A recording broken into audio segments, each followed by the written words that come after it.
बंधन हिटार्स यूट्यूब चैनेले सकल के स्वागत। आजकेर এই ভিডিওটিতে আমরা দেখে নেব দ্বাদশ শ্রেণীর 2025 সালের দর্শন বিষয়ের ফাইনাল পরীক্ষার এসএকিউ এবং লং প্রশ্নের উত্তরগুলি। প্রথম প্রশ্ন, যুক্তির কয়টি অংশ নিয়ে গঠিত এবং সেগুলি কি কি? যুক্তি দুটি অংশ নিয়ে গঠিত, যথা হেতুবাক্য বা আশ্রয়বাক্য এবং সিদ্ধান্ত। এর অথবা প্রশ্ন হিসেবে রয়েছে যুক্তির আকার বলতে কি বোঝায়? যুক্তির আকার বলতে বোঝায় তার গঠন বিন্যাস বা কাঠামোকে। এরপর বচনের বিরোধিতা বলতে কি বোঝায়?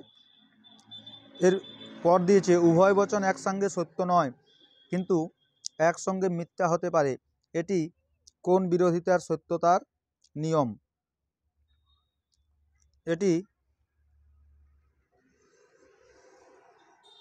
বিপরীত বিরোধিতার নিয়ম। পরবর্তী প্রশ্ন, সকল কবি হন সৎ, এই বচনটির বিরুদ্ধ বিরোধী বচন নির্দেশ করো। কোনো কোনো কবি নয় সৎ ও বচন। এর অথবা প্রশ্ন হিসেবে রয়েছে যদি এই বচন সত্য হয় তবে রসম বিরোধী বচনের সত্য মূল্য কী হবে? সত্য হবে। অর্থাৎ এই বচন সত্য হলে আই বচন এর রসম বিরোধী বচন এবং বচনটির সত্য মূল্য হবে সত্য। এরপর সকল মানুষ হয় বুদ্ধিবৃত্তি সম্পন্ন জীব, বচনটির বিবর্তন হবে কোনো মানুষ নয় অবুদ্ধিবৃত্তি সম্পন্ন জীব, ই বচন। এরপর একটি বিকল্প স্বীকারজনিত দোষের বাস্তব উদাহরণ দাও। একটি বিকল্প স্বীকারজনিত দোষের বাস্তব উদাহরণ। রবীন্দ্রনাথ কবি অথবা সাহিত্যিক। রবীন্দ্রনাথ কবি, অতএব রবীন্দ্রনাথ সাহিত্যিক নন। এরপর নিষেধমূলক নিরপেক্ষ প্রাকল্পিক ন্যায়ের এমটি আকারের একটি উদাহরণ দাও। নিষেধমূলক অর্থাৎ যদি পি তবে কিউ, কিউ নয় অতএব পি নয়। নিচের বচনটিকে ভেনচিত্রে প্রকাশ করো। কোনো কোনো দার্শনিক নয় কবি ও বচন, এর বুলীয় ভাষ্য হবে SP bar not is equal to 0, প্রথম ঘরটি গুণিত চিহ্ন হবে। এরপর এ নিরপেক্ষ বচনের বুলীয় ব্যাখ্যা কি? SP bar is equal to 0। এর অথবা প্রশ্ন হিসেবে রয়েছে ভেনচিত্রে প্রকাশ করো S bar P bar not is equal to 0, বর্গক্ষেত্রটিতে গুণিত চিহ্ন হবে। এরপর প্রতিকায়িত করো এমন নয় যে রাম যাবে। মনে করি রাম যাবে সমান পি, তাহলে এর সাংকেতিক আকার হবে কাল পি। পি ট্রিপল বার কাল পি বচনাকারটি কখন মিথ্যা হয়? এই প্রশ্নটির উত্তর দেখতে হবে। এরপর যদি পি সত্য হয় তাহলে পি এবং যদি পি ডট কিউ সত্য হয় তাহলে পি এবং কিউ এর সত্য মূল্য কী হবে? সত্য হবে। মন্দ উপমা যুক্তি বলতে কি বোঝায়? এর অথবা প্রশ্ন উত্তম উপমা যুক্তির একটি মূর্ত উদাহরণ। উত্তম অর্থাৎ ভালো উপমা যুক্তি। রাম ও শ্যাম দুজনে ম্যালেরিয়া রোগী, রাম কুইনাইন খেয়ে ভালো হয়েছে অতএব শ্যামও কুইনাইন খেয়ে ভালো হবে। অবৈজ্ঞানিক আরোহণমানকে লৌকিক আরোহণমান বলা হয় কেন? কারণ সাধারণ অবৈজ্ঞানিক আরোহকে লৌকিক আরোহ বলা হয় কারণ অবৈজ্ঞানিক আরোহ অনুমানে সাধারণ মানুষের কথাকে গুরুত্ব দেওয়া হয় বলে। এখানে কার্যকারণ সম্বন্ধ নির্ণয়ের ব্যাপারটি দেখা হয় না। এরপর আরোহণ মানে বস্তুগত ভিত্তিগুলি কি কি? পর্যবেক্ষণ ও পরীক্ষণ। পর্যাপ্ত শর্ত কাকে বলে? যে শর্ত উপস্থিত থাকলে উক্ত ঘটনাটি ঘটে তাকে পর্যাপ্ত শর্ত বলে। কারণের পরিমাণগত লক্ষণের মূল ভিত্তিগুলি কি কি? বস্তুর অবিনশ্বরতা নিয়ম এবং শক্তির নিত্যতা সূত্র। আগুন উত্তাপের কারণ। এই বিবৃতিতে কারণ শব্দটি কোন শব্দে ব্যবহৃত হয়েছে? তোমরা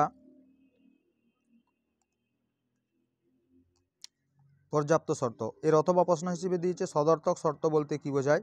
এরপর রয়েছে 8 নম্বরের প্রশ্ন। প্রথম প্রশ্ন, নিরপেক্ষ বচনে পদের ব্যাপ্যতা বলতে কি বোঝায়? এ ই আই ওই 4 প্রকার নিরপেক্ষ বচনে কোন পদ ব্যাপ্য অব্যাপ্য তা উদাহরণসহ লেখো। পদের ব্যাপ্যতার নিয়মগুলো লেখো। এরপর রয়েছে গুণ পরিমাণ নির্ণয়। প্রথমে রয়েছে সবাই সাধু নয় যারা গির্জায় যান। এই বাক্যটির তর্কবিজ্ঞানসম্মত আকার বা এলেফ হবে কোনো কোনো গির্জায় যাওয়া ব্যক্তি নয় সাধু ও বচন। কেবলমাত্র বুদ্ধিমানরাই কবি, সকল কবি হন বুদ্ধিমান, এ বচন। এরপর দার্শনিকরা কখনোই সুখী হন না, কোনো দার্শনিক নয় সুখী, ই বচন। কিছু বন্য প্রাণী হিংস্র, কোনো কোনো বন্য প্রাণী হয় হিংস্র প্রাণী, আই বচন। এরপর পরবর্তীতে দিয়েছে আবর্তন কাকে বলে? এ ই আই ও বচনের আবর্তনের দৃষ্টান্ত দাও। এ বচনের সরল আবর্তন সম্ভব নয় কেন? এবং এর অথবা প্রশ্ন হিসেবে রয়েছে বিবর্তনের আবর্তন করো। কেবলমাত্র পণ্ডিত ব্যক্তিরাই শিক্ষক। এলেফ হবে সকল শিক্ষক হন পণ্ডিত ব্যক্তি। এ কিছু মানুষ সত্য কথা বলে, কোনো কোনো মানুষ হয় সত্যবাদী। আই এরপর বৃত্ত কখনোই ত্রিভুজ হয় না, কোনো বৃত্ত নয় ত্রিভুজ। ই প্রভাবশালী ব্যক্তিরা সাধারণত অসাধু, কোনো কোনো প্রভাবশালী ব্যক্তি হয় অসাধু। আই বচন। এরপর দিয়েছে বৈধতা বিচার। প্রথমে দিয়েছে এই ন্যায়টি অবশ্যই বৈধ, কেননা সকল বৈধ ন্যায়ের মতো এটিও 3 পদ বিশিষ্ট। কেননার আগেরটি সিদ্ধান্ত হবে এই ন্যায়টি হয় বৈধ ন্যায়। এর উপরের লাইন হবে এই ন্যায়টি হয়, অর্থাৎ কেননার আগের লাইনটি সিদ্ধান্ত, এই ন্যায়টি হয় বৈধ ন্যায়। এরপর বলেছে সকল বৈধ ন্যায়ের মতো এটিও 3 পদ বিশিষ্ট। এই ন্যায়টি হয় 3টি পদ বিশিষ্ট এবং প্রধান আশ্রয় বাক্য হবে সকল বৈধ ন্যায় হয় 3টি পদ বিশিষ্ট। এটি দ্বিতীয় সংস্থান, অব্যাপ্য হেতু দোষে দুষ্ট হবে। এরপর অনেক সরকারি অফিসার অধ্যাপক, কেননা তারা MA পাস নন এবং অধ্যাপকরা সকলেই MA পাস। এটি দ্বিতীয় সংস্থানের বৈধ মূর্তি 12 কো। তোমাদের বৈধতা বিচারগুলির উত্তর কি হয়েছে তোমরা অবশ্যই কমেন্ট বক্সে জানিও।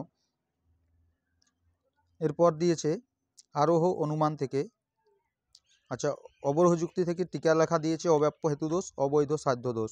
এরপর দিয়েছে পূর্ববর্তী ঘটনা অনুবর্তী ঘটনা ABC ABC ADE AFG FG এ হলো এই সাংকেতিক উদাহরণটি মিলের কোন পদ্ধতি অনুসরণ করা হয়েছে? এটি অন্যই পদ্ধতির উদাহরণ। এর অথবা প্রশ্ন দিয়েছে মিলের যুগ্ম পদ্ধতি অর্থাৎ অন্যই ব্যতিরেকী পদ্ধতি। এরপর রয়েছে আরোহ যুক্তিগুলির বিচার করা এবং কোনো দোষ থাকলে। ছাত্রটি বিদ্যালয়ে নিয়মিত উপস্থিত হয়নি এবং পরীক্ষায় ব্যর্থ হয়েছে, সুতরাং বিদ্যালয়ে নিয়মিত উপস্থিত না হওয়ায় তার ব্যর্থতার কারণ। এটি আবশ্যিক শর্তকে কারণ মনে করার দোষ। দ্বিতীয় প্রশ্ন কলকাতায় মিছিল হওয়ার পর মুর্শিদাবাদে ভূমিকম্প হলো, সুতরাং কলকাতার মিছিল মুর্শিদাবাদে ভূমিকম্পের কারণ, এটি কাকতালীয় দোষের উদাহরণ। এরপর দিয়েছে টিকা লেখা অবৈধ সামান্যীকরণ দোষ এবং অপর্যবেক্ষণ দোষ। আজকের পরীক্ষা তোমাদের কেমন হয়েছে অবশ্যই কমেন্ট বক্সে জানিও।